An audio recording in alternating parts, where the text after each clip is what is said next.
작년 미국 메이저리그가 기록한 총수익 17조 4천억 원, 23-24 시즌 NBA 16조 3천억 원, 23 시즌 NFL 29조 2,600억 원.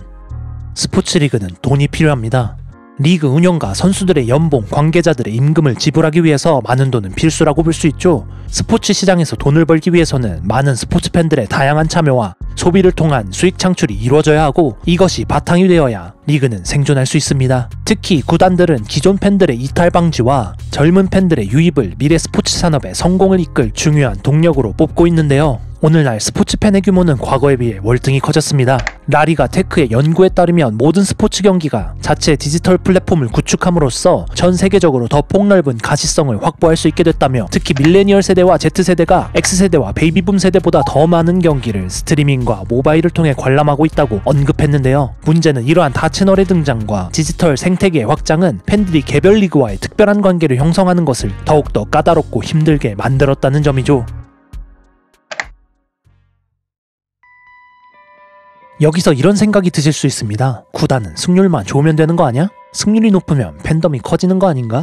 그렇지 않습니다. 1980년대부터 90년대까지 뉴욕 양키스는 15년 동안 월드 시리즈에 진출하지 못했지만 대중의 관심은 여전했습니다. 반면 애틀란타 브레이브스는 당시 14년 동안 매년 지역리그 시즌 타이틀을 거머쥐었지만 대중들의 관심을 끌지는 못했죠. 이유는 팬들과 구단과의 관계가 느슨했기 때문인데요. 팬들에게 예산은 제한적입니다. 자신의 돈을 아무 곳에나 흥청망청 쓸 수 없죠. 특히 지금과 같이 스포츠 옵션이 더욱더 다양해진 시대에 열성적이고 헌신적인 팬들을 많이 확보하지 못한 리그나 구단들은 팬들을 통한 지속적인 수익 창출이 점점 더 어려워질 수 있습니다. 그래서 스포츠 브랜딩을 통한 팬과의 연결고리 확보는 날이 갈수록 더욱더 중요한 요소로 자리 잡고 있죠.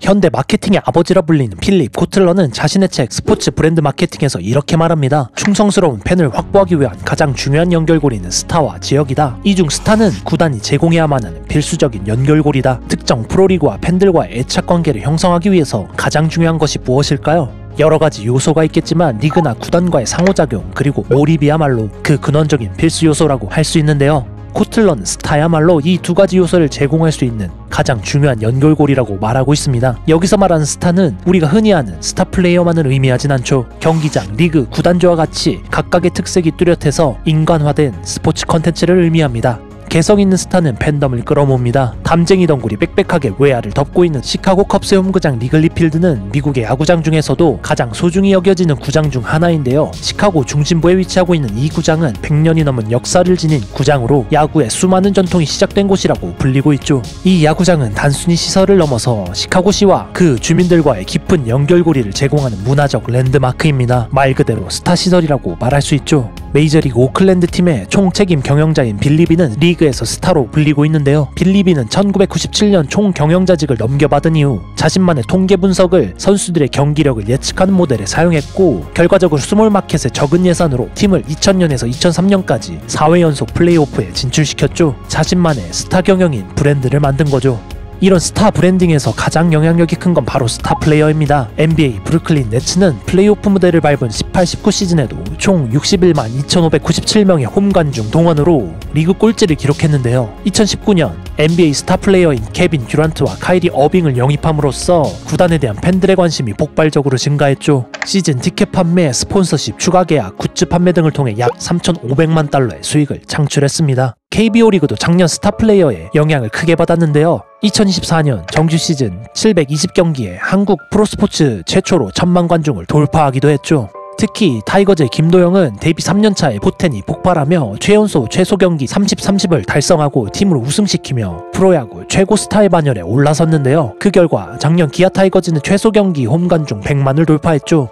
여기에 메이저리그에서 활약했던 류현진의 한화 복귀까지 더해지며 더 많은 야구 팬들을 확보할 수 있었습니다. 이런 스타 플레이어의 영향력을 가장 명확하게 보여준 케이스는 바로 오타니 영입 효과인데요. 작년 사상 최초 50-50이라는 말도 안 되는 활약과 투타 겸업이라는 유니콘의 모습을 보여준 오타니는 오타니노믹스라는 경제용어까지 만들어냈는데요. 특히 소속팀인 다저스는 오타니 영입 비용인 10년 총액 약 9,230억 원의 비용을 이미 광고판 수익만으로 어느 정도 본전을 뽑았다고 평가받고 있죠.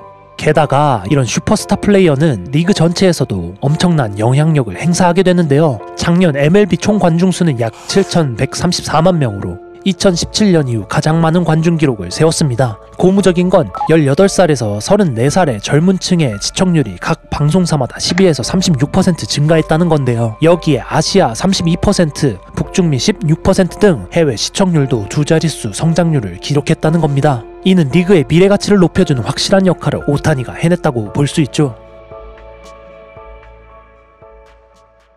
하지만 이런 스타 플레이어의 파워는 이적이라는 리스크로 인해 불안정하고 일시적일 수 있다는 한계가 존재하는데요. 특히 NPB나 KBO와 같은 리그는 스타 파워가 있는 선수들이 메이저리그로 진출함으로써 자국 리그의 인기에 영향을 끼치기 십상이었죠.